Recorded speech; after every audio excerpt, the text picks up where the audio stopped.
Don't pull it. You. Okay, David, I got it. Thank you.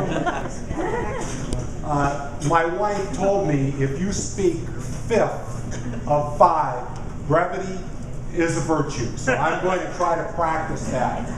I just want to say this. My wife and I really appreciate the fact, my wife Pat, we really appreciate the fact you invited us over here. Of all the things that have happened during the campaign, this is the place I was looking forward to coming the most, and I'll tell you why. I grew up in Cleveland. My grandmother, however, was in Findlay, Ohio, so that was a second hometown for me. And back in the day when you could drive through town here, you didn't have the bypass, I'd driven through Washington Courthouse a number of times, and it always reminded me of Findlay. So everybody's been very friendly, like the people I remember at Findlay as well. I got into this race because of this inability of Congress to do anything in November about these fiscal issues. I think we all remember that.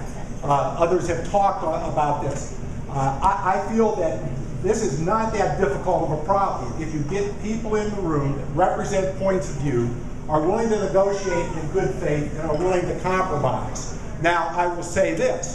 I've noticed we did our first candidate night maybe 3 weeks ago over in Greene County, and I don't recall anybody saying anything about that issue.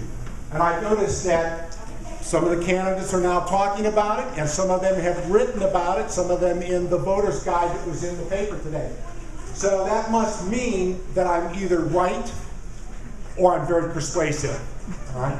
I was a teacher, so I suspect it probably was the latter. The last point I want to make is, I went right after I should have done this before, but right after I got involved in this and looked at the numbers, and of course, this new district had 3 different congressmen running in it, in different districts, and the combined vote total for the Democrats that ran was 39.2%.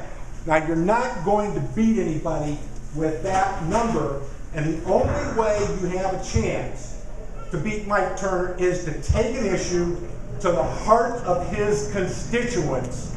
And I think this issue is one that you can do this with. And I'll tell you why. Mike Turner has handcuffs on him right now, and they have been placed on him by Grover Norquist in Washington, D.C. with that no tax pledge. Everybody I have listened to, Republican and Democrat, that's not currently in office and speaks about this issue, says, yes, there may be a need for cuts to resolve this fiscal thing. Yes, there may be needs for adjustment in entitlements to deal with this, but there also has to be revenue enhancements, and we all know what that means. That's a nice euphemism that politicians love to use because they can't say the word tax. So anyway, I appreciate you allowing us to come, and I have very, very much enjoyed this this evening. Oh, and I forgot to say, I'm the guy who can take this issue to Mike Turner.